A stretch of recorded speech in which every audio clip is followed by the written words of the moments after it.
T-rexing is the act of rowing with bent arms instead of having them fully extended and hanging on the oar handles. Just hanging? It is a common flaw amongst some beginners who either haven't yet worked out that rowing is a push and a lean rather than a pull, or are just a little bit nervous about their balance. I balanced my checkbook. And are trying to find stability in what feels like something firm to hold on to in the form of two planted blades. Instead of coaching it away, should we be actively bringing it into modern rowing? I have decided that... So, is the T-Rex really bad? Should it just be consigned to extinction? Or has it been surviving for a good reason and thriving amongst the elite in our sport?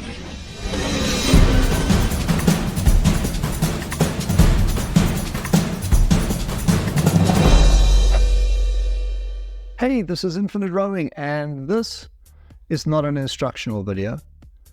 This is a little bit more of a question.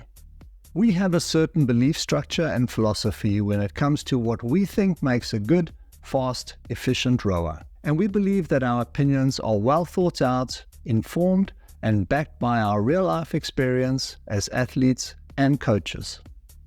If you have ever questioned me in the comments, I hope you have seen that I have responded with sound explanations for everything that we have put forward. But this is a science and not a religion. So we are very happy to look at something new and different, especially if it's hard to refute. So, when it comes to connection, we believe that it is found with the legs, after the placement, and before you have planted your heels on the foot plate. We believe that at the time of making connection, you have straight arms, low shoulders, and are just hanging on the oar handles.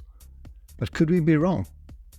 Although we know that many top rowers, especially single scullers, row with what most coaches would consider to be interesting technique.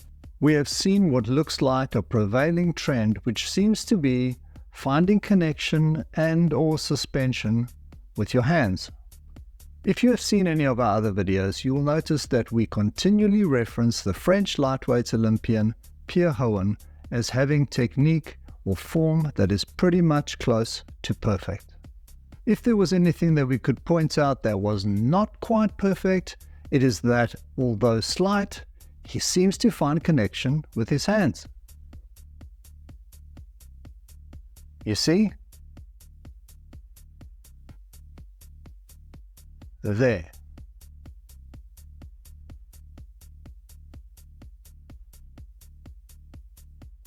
I then saw the victory of Van Dorp over Zeidler and saw the same thing, but much more extreme, and that got me thinking.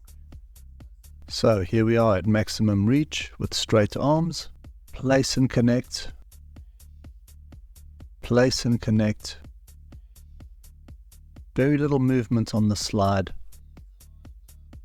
The Netherlands is one of the most successful countries in the world of rowing, and if you look at their double and their quad, you'll notice that this is a trend that is followed by a number of their athletes. In the double, only the stroke man is really doing this. You can see it there. There.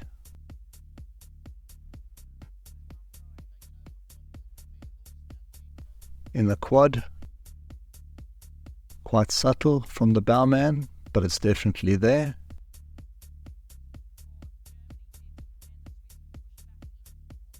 Slightly more pronounced, number 2.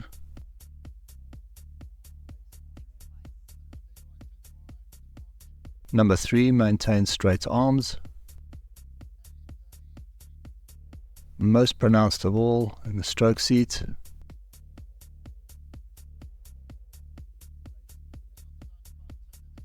So what is best practice in this? Why is this working for some of the fastest rowers in the world? Should we all be considering this? I just don't know. It has always been our intention to create a tribe of like-minded rowers, so we wanted to put this out there and see what you have to say.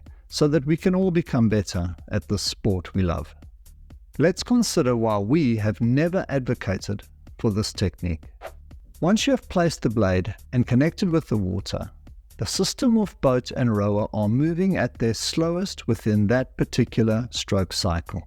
So the resistance on the hull is at its highest, and so is the dynamic gearing on the oars. When you begin the drive, you are going to bring the strongest muscles in your body to bear in order to be able to accelerate the boat through the drive. The pressure that your legs are able to exert will actually increase as they move through the extension, and this will be compounded by the inclusion of your body swing. So if you have found connection with your hands and your arms are bent, you're going to have to rely on your comparatively small biceps to hang on to the pressure that is being generated by these bigger muscle groups. That's going to be tough. And if you've ever found yourself in a race where your nerves have got the better of you and you just couldn't relax, you will know how difficult it is to execute clean blade work once your arms have blown out. And that's just from a strength perspective. There are also technical issues that come from having stiff arms, like snatchy catches or blade depths that vary during the course of the drive. For us, it seems clear that allowing your arms to hang like string for as long as possible is the obvious choice. Let's then consider why we think it may be something that somebody would want to do. Think! Naturally, we all want our placement and finding connection to happen as quickly and smoothly as possible.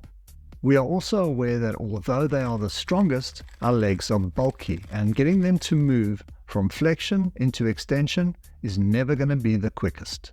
It is also understandable that there might be a tiny lag between getting the blade submerged and getting pressure on the working face of the spoon. If you're going to find this connection with your legs, it will be fractionally slower. But if you get it slightly wrong and you try and connect too soon, your strong, bulky legs are connected directly to the foot plate, resulting in a degree of check on the boat.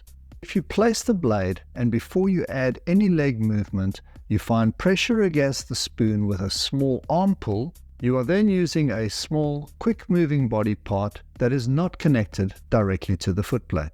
If you then had the strength to hold a bent arm through the pressure of the drive while somehow maintaining a soft shoulder to prevent the blade from going too deep, would this not give you a mechanical advantage?